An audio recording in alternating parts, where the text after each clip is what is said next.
Christian apologists get many things wrong. They are often wrong about evolution, they are often wrong about the Bible, they are often wrong about Christianity itself, and they're even often wrong about genocide. In fact, I think the reason why it's called apologetics is because they have to apologize so much for being wrong. So Christian apologetics gets many things wrong, but there are 5 things in particular they get wrong most. I'm Mennenga, and today I'll be talking about 5 things Christian apologetics gets wrong. Before we jump in, be sure to like and subscribe and turn on notifications, and let me know what you think about the video in the comments. Also, these videos take a lot of time and energy to make, so if you like my content, be sure to support me on Patreon at patreon.com/Mennenga.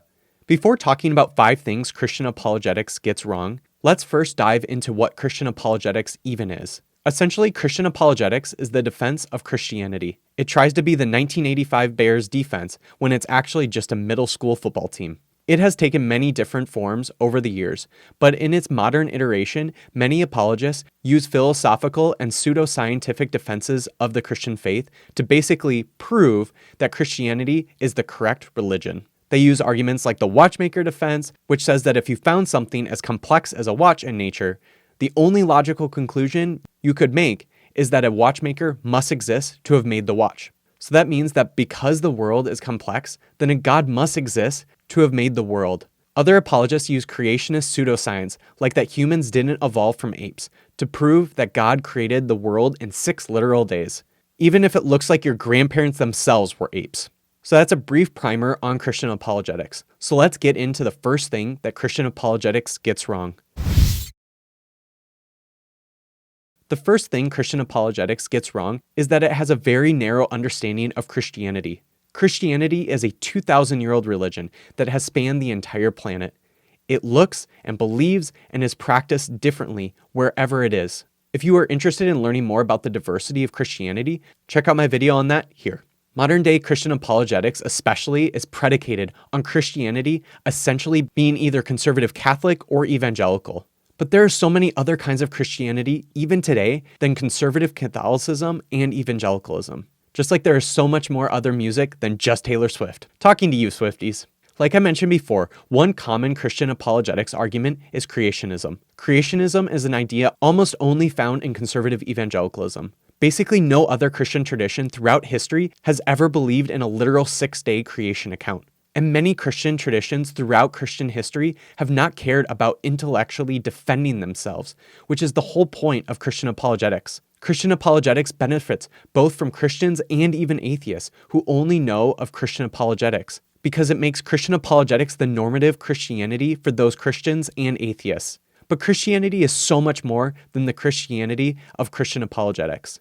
Christianity isn't just about a bunch of intellectual arguments needed to be defended.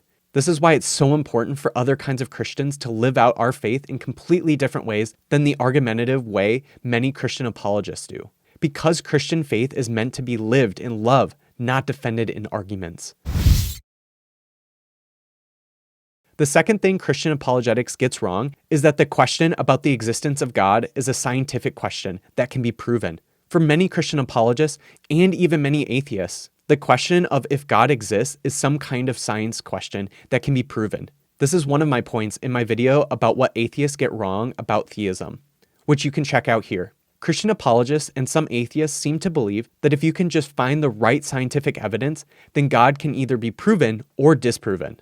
But the problem is the question of the existence of God is not a scientific question, because existence isn't simply a scientific thing. The question of God's existence is a metaphysical question, not a scientific one.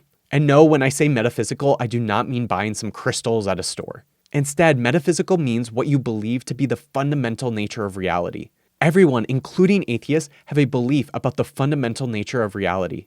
Think of it this way. Regardless if you are a theist or atheist, I am sure you would say love exists. But how would you ever prove that love exists? Yeah, you can run some tests and experiments that maybe acts out of love, but they aren't love themselves. There's no way to prove or disprove the existence of love, because love is simply an experience.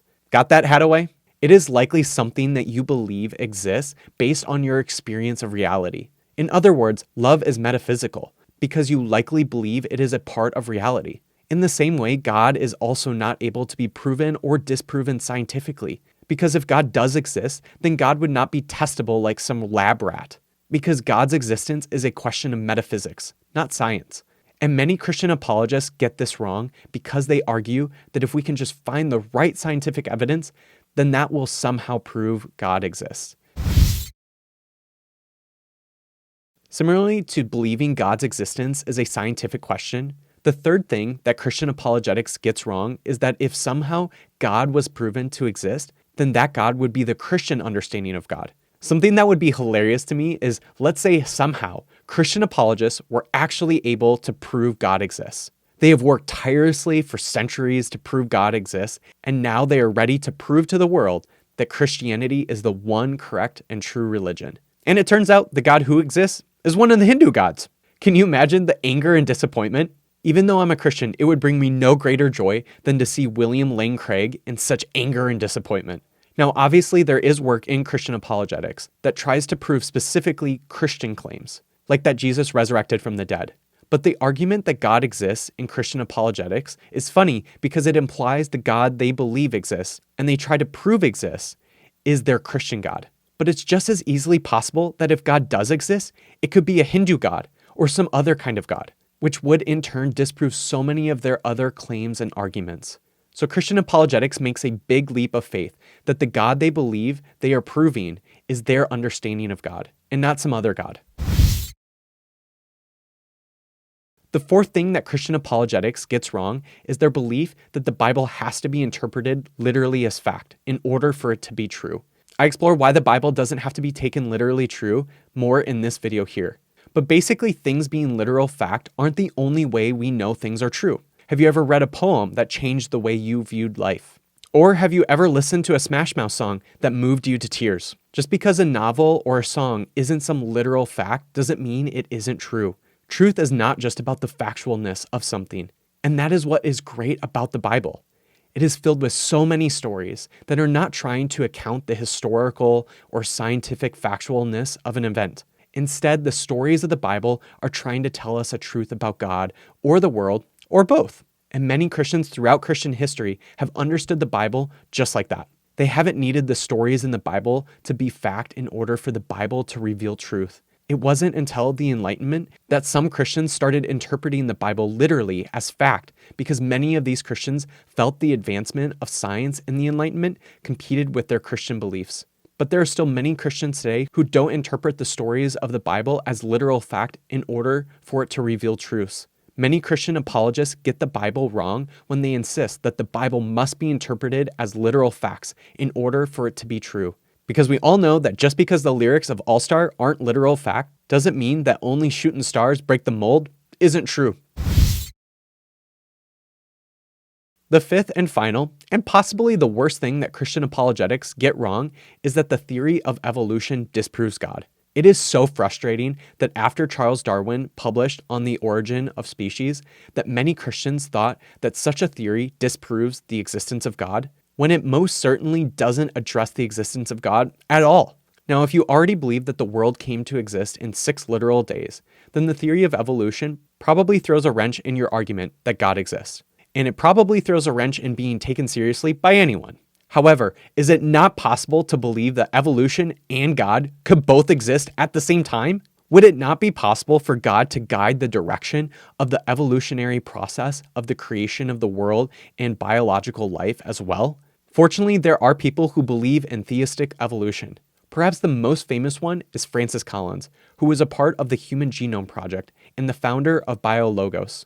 So the belief in the theory of evolution is not at all incompatible with the belief in God. Many Christians around the world believe in evolution. And so Christian apologists are the ones who seem to insist that the belief in God and evolution are incompatible, even though they're not. Evolution and belief in God are a perfect marriage, unlike evangelical 19-year-olds who get married after their first year of Bible college. So those are the 5 things Christian apologetics gets wrong. Christian apologists have a narrow understanding of Christianity. They believe the question of God's existence is a scientific question instead of a metaphysical one. They believe that if God was proven, that it would be their understanding of God. They believe the Bible has to be interpreted as literal fact in order for it to be true. And they believe that the theory of evolution disproves the existence of God. And those are only 5 things that Christian apologetics gets wrong. Tell me in the comments other things you think Christian apologetics gets wrong. So with how many things it gets wrong, Christian apologetics should start Christian apologizing. Thank you for watching. If you enjoyed this video, be sure to like and subscribe, and also tell me what you thought about it in the comments. This video is brought to you by my Patreon producers. If you'd like to become a Patreon producer, you can find more at patreon.com/Mason Mennenga.